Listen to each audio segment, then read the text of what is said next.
ಎಲ್ಲೂರು ವಿಶ್ವನಾಥನ ಕ್ಷೇತ್ರ ಪಡುಬಿದ್ರೆ ಹತ್ತಿರ ಇದೆ. ಕುಂದ ಅಂತ ಒಬ್ಬ ರಾಜ, ಅವನು ವಿಶೇಷವಾಗಿ ಕಾಶಿಗೆಲ್ಲ ಹೋಗಿ ತಪಸ್ಸನ್ನ ಮಾಡಿ, ವಿಶ್ವನಾಥ ನಮ್ಮಲ್ಲಿ ತುಂಬಾ ಸನ್ನಿಧಾನ ಇರುವಂತಹ ದೇವಾಲಯಗಳಿದೆ, ಆದ್ರೆ ನಿನ್ನ ಸನ್ನಿಧಾನ ಪ್ರತಿಯೊಬ್ಬ ಭಕ್ತರಿಗೆ ಅನುಗ್ರಹ ಆಗುವಂತೆ ಆಗಬೇಕು ಅಂತ ಕಾಶಿಯಲ್ಲಿ ಹೋಗಿ ಸೇವೆಯನ್ನು ಮಾಡಿದ ಒಬ್ಬ ಕುಂದ ಅನ್ನುವ ರಾಜ. ಅವನಿಗೆ ದೇವರು ವಿಶ್ವನಾಥ ಹೇಳಿ ಕಳಿಸಿದ, ನಾನೇ ನಿಜ ರೂಪದಿಂದ ಬರ್ತೇನೆ ಅಲ್ಲಿಗೆ, ವಿಶ್ವನಾಥನ ಕಾಶಿ ಕ್ಷೇತ್ರದ ಮಹಿಮೆ ಏನಿದೆ ಅಷ್ಟೇ ಮಹಿಮೆಯನ್ನು ಅಲ್ಲಿ ತೋರಿಸ್ತೇನೆ, ನೀನು ಹೋಗು ಅಂತ. ಕಾಶಿ ವಿಶ್ವನಾಥ ದೇವರ ಅನುಗ್ರಹ ಪಡೆದ ಕುಂದ ಹೆಗ್ಗಡೆ ಊರಿಗೆ ಮರಳುತ್ತಾನೆ.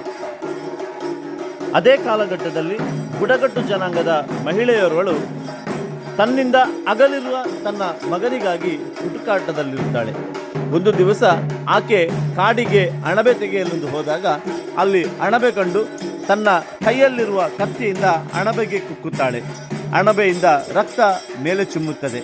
ಅದು ತನ್ನ ಮಗನದ್ದೇ ಎಂದು ಭಾವಿಸಿದ ಆಕೆ ಓ ಮಗ ಎಲ್ಲೋ ಮೂಲು ಉಲ್ಲನ ಎಂದು ಉದ್ಗರಿಸುತ್ತಾಳೆ. ಮುಂದೆ ಈ ಕ್ಷೇತ್ರ ಎಲ್ಲೂರು ಎಂದು ಪ್ರಸಿದ್ಧಿಯಾಗುತ್ತದೆ.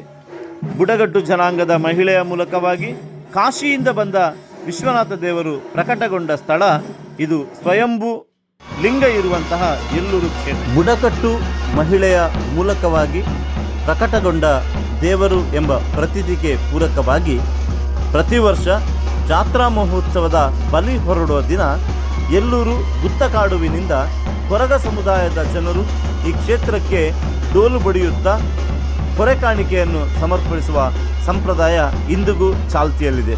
ಹೀಗೆ ಹೊರೆ ಕಾಣಿಕೆ ಸಮರ್ಪಣೆಯ ಬಳಿಕ ಉತ್ಸವದ ಬಲಿ ಹೊರಡುತ್ತದೆ.